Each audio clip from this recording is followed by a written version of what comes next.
the files out there, like the affidavits are out there. This is public knowledge. Their names are out there. I mean, it's been on TV too. Yeah. So. Us saying the names isn't going to change the course of anything. So we're just going to use names here. But this is the first thing that baffles me. So he goes to the police. And he's like, hey, I just want you to know, I was in the area of where these girls were killed on the day they were killed at around the time they were killed. Like 24 hours after their body was found. That's red flag number one for me. If I was going to do something like that, the last thing I would want to do is go turn around and put myself there. And be like, I'm going to do it here, and then when they come and be like, hey, if you're in this area, then show up and be like, oh no, I was there. Who would do that? No serial killer or murderer has ever done that after committing a crime. Especially like 24 hours after. There have been people who have come back and like viewed the crime scene and hid in the crowd. That's a thing, but to do something as heinous as this and then turn around and just be like, oh yeah, I was there after you did it. The thing is, there's lots of things that went on with this, what is going on in this case that doesn't make no sense. And I know I'm going to jump a little bit ahead here, but I can't think of the guy's last name, but his first name is Elvis. Oh, yeah, Elvis. He was arrested. They interrogated him, and they released him. And then after his interrogation... Yeah, well, the cop took him home. And they turned around and said to the cop about, if you find my spit on her, and I can explain it away, am I still going to be in trouble? What possible excuse can you give? For your spit to be on someone's dead body. Exactly. And the thing is, in that fucking affidavit, that filing for suppression that the defense put out, they put out that the police never even investigated his clause for DNA. No, they didn't. They didn't even look into it. They didn't even fucking try. They would just assume because R.A., Richard Allen, was like, hey, I was here. They were like, well, it had to have been him. Had to have been him. He said he was there at that time. Oh, fucking, we all could have been walking by there at that time, and we could have came forward. It's the same scenario as this. Say you were a jewel thief, and you just got out of jail. And you were walking downtown Harrisburg, and the jewel shop right across where you're walking at got robbed. Well, they have your face on camera, yep, and they know that you were in jail so automatically, even though you're not the one who did it, but you're automatically the main suspect. And here's the thing with Richard Allen, and I think this is one of the things that like me and Lucas talked about too, is he has no history of violent crimes, pedophilia, talking to the girl.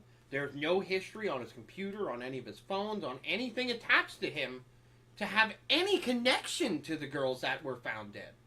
Nothing. Nothing at all.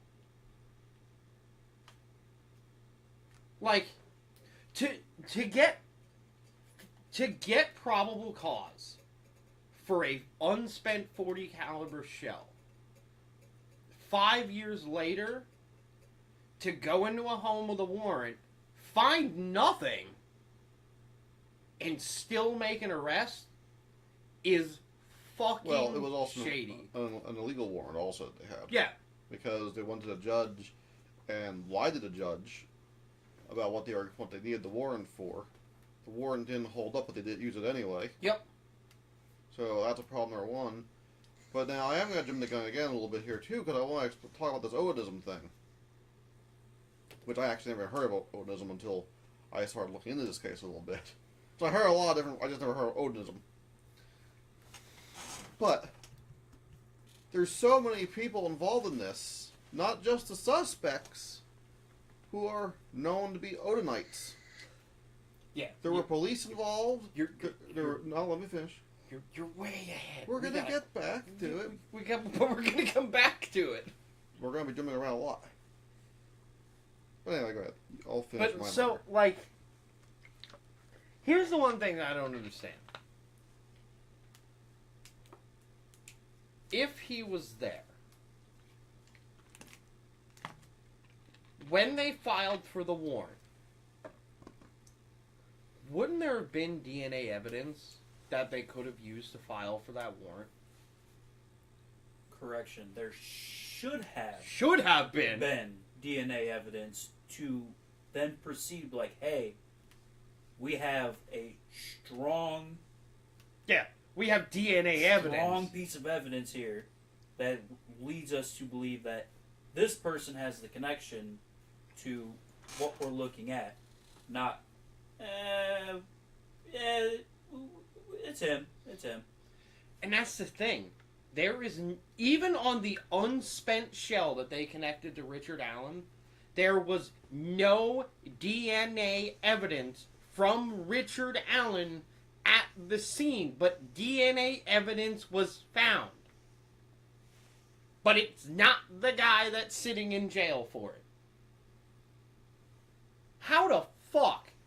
How does that happen? And, like, it wasn't like these girls were just murdered and left to lay. When you listen to the crime, and me and Lucas talked about this, when you listen to how the crime scene is described, it's not a normal murder.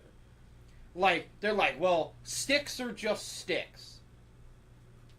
Why would someone who's murdering two people just put a couple of dead sticks in a specific pattern over a dead body? And it's specifically cut deep.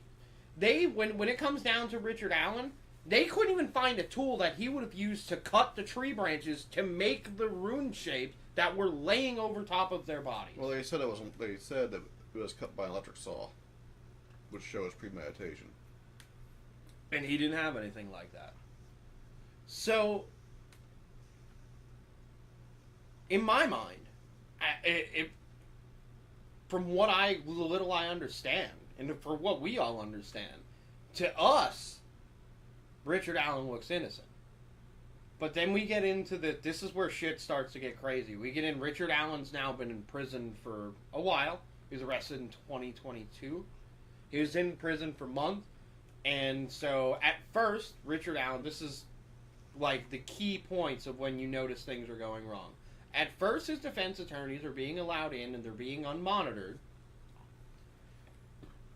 But they're noticing a deterioration in Richard Allen's mental health. Almost immediately. So we go through that, and then we get to this shit. Go ahead, Lucas. Let's talk about what the police start doing after Richard Allen has made a statement over the phone to his wife confessing to the murders.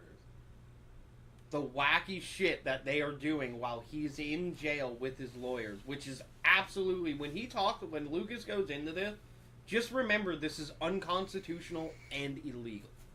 Yeah.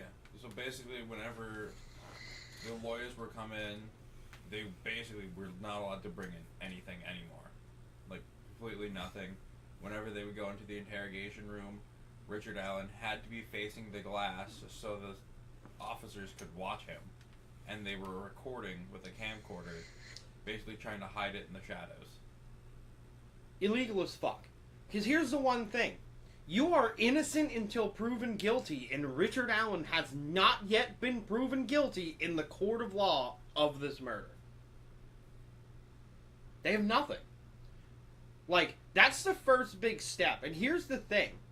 And I think I was really impressed with this listening to the podcast. His defense attorney stayed silent about this for a while. And they just monitored everything that were going on. And then they dropped the bomb.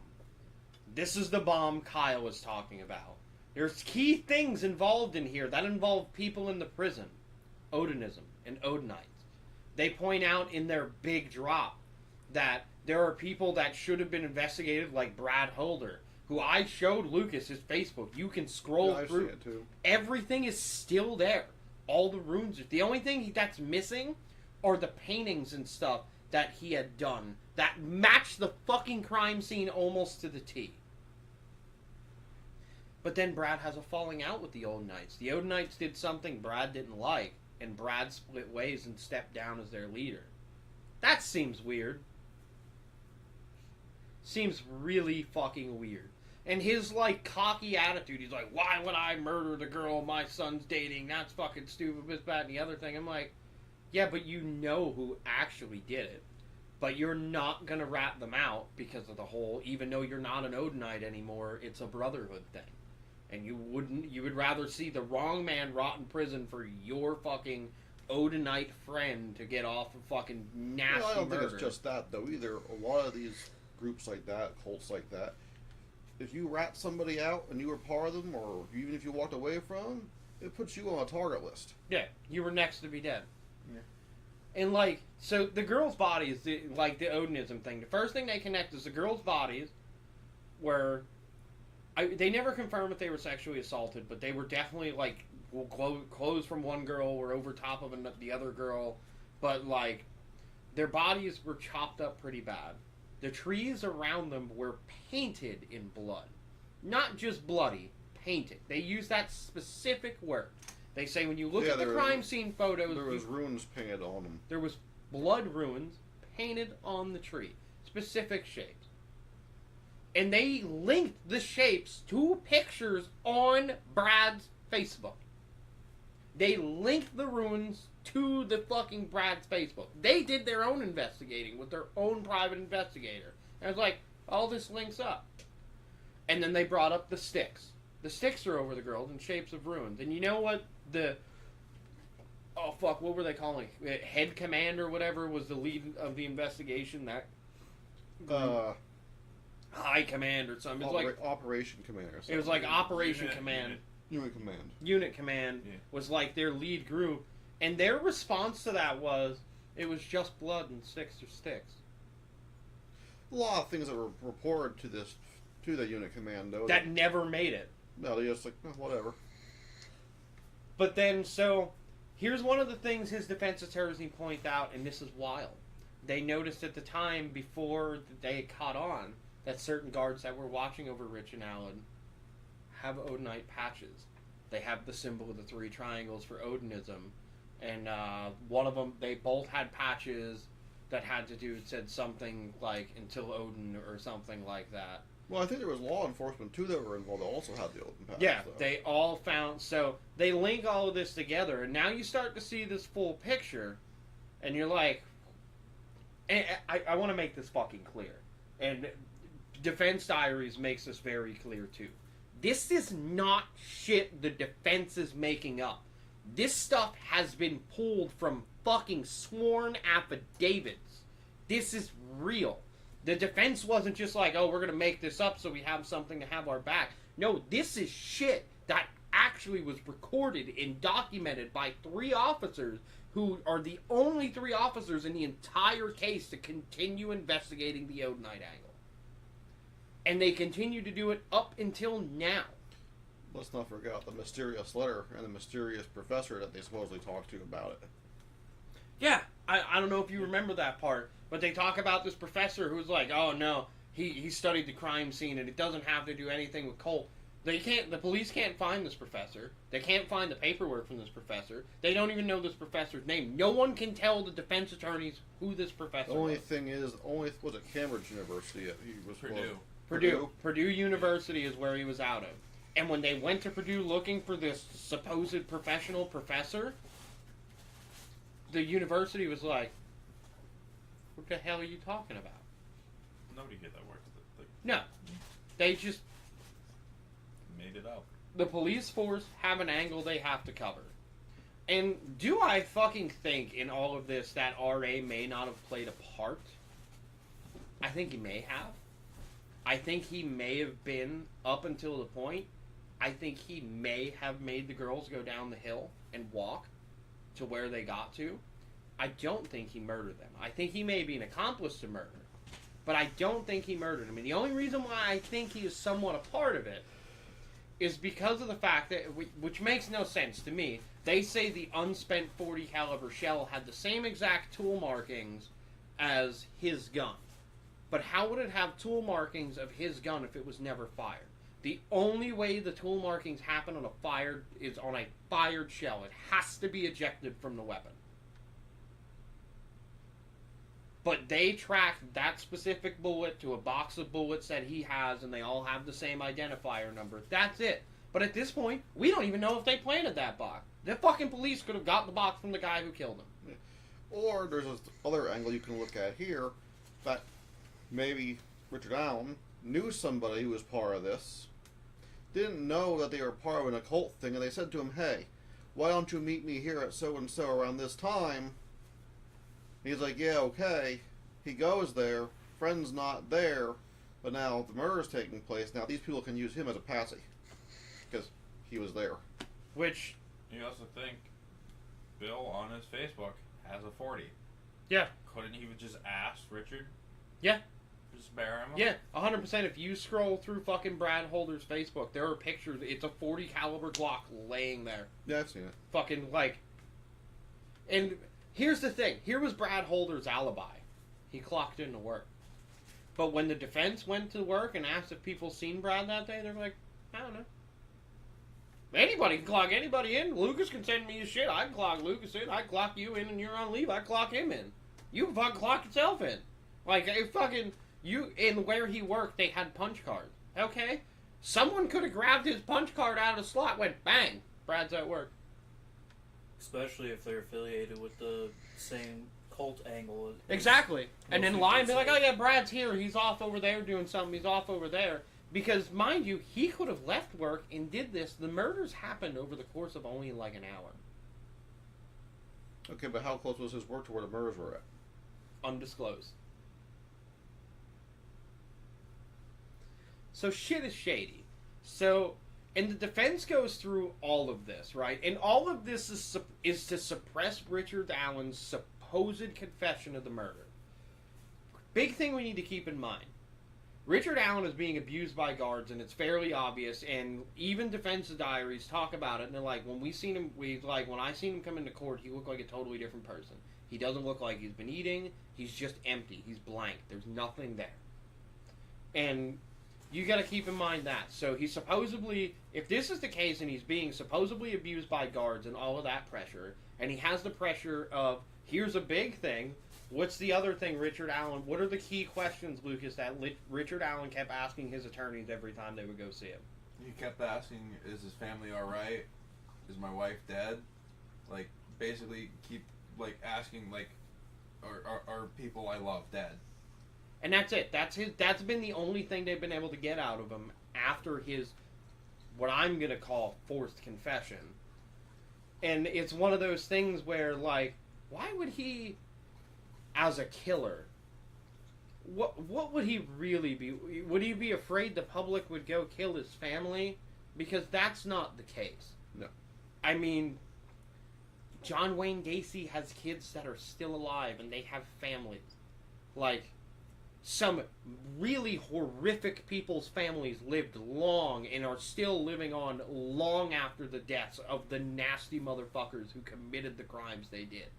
Because this is a gruesome crime, but this shit holds nothing against Dahmer or fucking BTK. A good example of people who have family who are still alive, Adolf Hitler. Yeah, one of the biggest fucking... One of the biggest fucking murderers of all time. He had, nieces and nephews and shit alive? Yeah, but a lot of them were like, please do not contact me. Well, what I'm saying is, that they were never